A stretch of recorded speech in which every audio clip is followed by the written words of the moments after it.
Dans une lettre adressée au ministre de l'Administration territoriale, de la décentralisation et de la chefferie coutumière, Col Awateo Dabalo, un collectif d'organisations de la société civile proteste contre les restrictions imposées à une marche pacifique prévue ce 25 juillet 2025, en hommage aux victimes décédées dans des circonstances tragiques. Le ministère a opposé un refus, invoquant le contexte électoral. Une décision vivement dénoncée par les signataires, qui y voient une tentative de faire taire une douleur collective. Lisez plutôt. Lomé le 24 juillet 2025.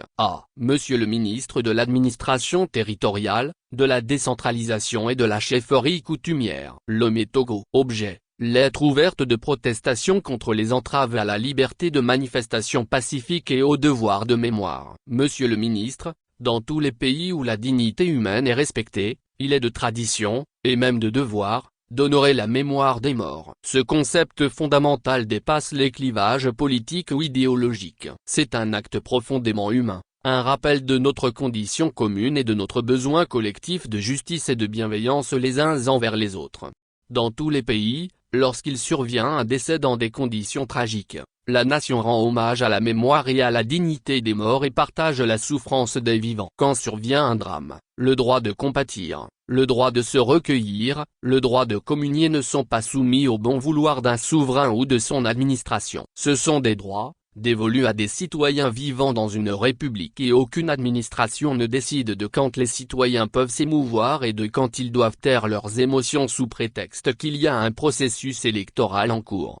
Monsieur le ministre, pourtant à 2 reprises votre administration a retiré à notre nation le droit de s'émouvoir, de communier et de célébrer la mémoire des victimes. Vous avez refusé à notre nation le droit d'exprimer sa compassion à l'endroit des familles éplorées. Vous avez refusé aux familles le droit de se sentir soutenues dans la douleur. En effet, dans votre courrier N-1124/Mat-KSG-Dlpap-Dapa en date du 10 juillet 2025, pour justifier votre refus vous disiez ceci. Je voudrais attirer votre attention sur le fait que la demande de marche de votre association intervient dans un contexte marqué par la campagne pour les élections municipales du 17 juillet 2025. Comme vous le savez, la campagne électorale est un ensemble d'activités politiques telles que les caravanes, les meetings, les sensibilisations porte-à-porte etc.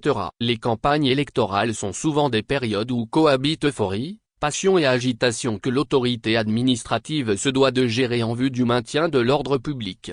Votre courrier N-1162/Mat-KSG-Dlpap-Dapa du 23 juillet 2025 réitère votre refus en arguant du fait que, je voudrais attirer votre attention que le processus électoral est toujours en cours, la proclamation des résultats provisoires par la CENI ayant ouvert la voie à la phase du contentieux électoral préalablement à la proclamation ultérieure des résultats définitifs par la Cour suprême.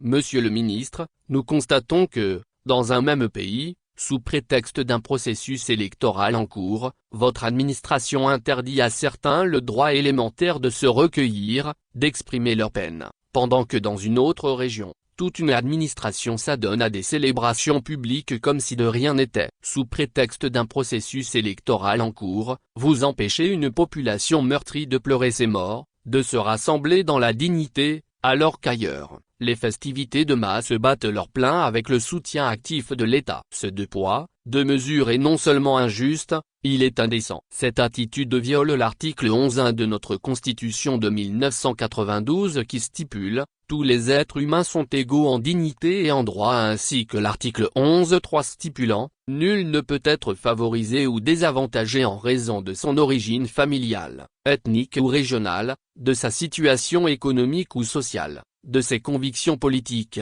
religieuses, philosophiques ou autres ». La campagne n'est-elle pas terminée? Les activités politiques telles que les caravanes, les meetings, les sensibilisations porte-à-porte etc. sont-elles encore au programme? Alors monsieur, face à cette volonté délibérée de faire obstacle à la mémoire et à la douleur, nous affirmons clairement que la dignité humaine saurait être suspendue au prétexte d'un calendrier politique. Monsieur, concernant l'itinéraire, votre courrier du 10 juillet disait « L'itinéraire retenu par votre association pour la dite marche, est susceptible d'être emprunté dans le cadre des activités entrant dans la campagne électorale, caravane en l'occurrence, par des partis politiques ou candidats indépendants. Une éventuelle collision sur cet itinéraire peut entraîner un sérieux trouble à l'ordre public. Alors qu'il n'était fait mention d'aucune autre critique à l'endroit de l'itinéraire, voilà-t-il que votre courrier du 23 juillet dit ceci: je voudrais rappeler que le trajet retenu pour cette nouvelle marche du 25 juillet 2025 traverse des lieux stratégiques avec de fortes activités économiques. Ce trajet ne pourrait dès lors être retenu pour des marches dans les conditions actuelles. Il devient difficile de ne pas voir dans cette nouvelle critique à l'endroit de l'itinéraire un acharnement délibéré. Chaque nouveau courrier fait état d'un nouveau grief, comme si l'objectif n'était plus d'assurer l'ordre, mais de trouver à tout prix un prétexte, une faille, une excuse pour bloquer une activité légitime.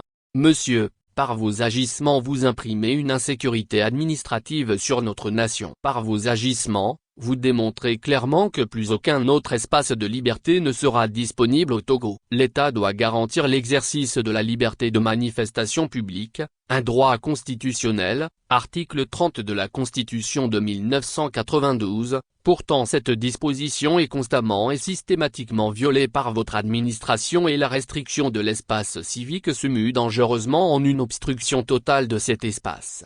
Nous dénonçons cette tentative de faire taire une douleur collective sous prétexte qu'un processus électoral est en cours, alors que chacun sait que la campagne est terminée. Ce silence qu'on nous impose n'est pas neutre, il est politique. Notre souffrance ne saurait être reportée à plus tard, ni reléguée au second plan. Ce que nous vivons est réel. Ce que nous ressentons est légitime. Et nous le dirons, quoi qu'il en coûte. Dans quel pays un hommage aux victimes doit-il être subordonné à une campagne électorale? Dans quel pays l'émotion doit-elle être soumise à une autorisation? Une simple note d'information, censée suffire dans un État respectueux des droits fondamentaux, devient le point de départ d'un refus catégorique, systématique, sans justification sérieuse.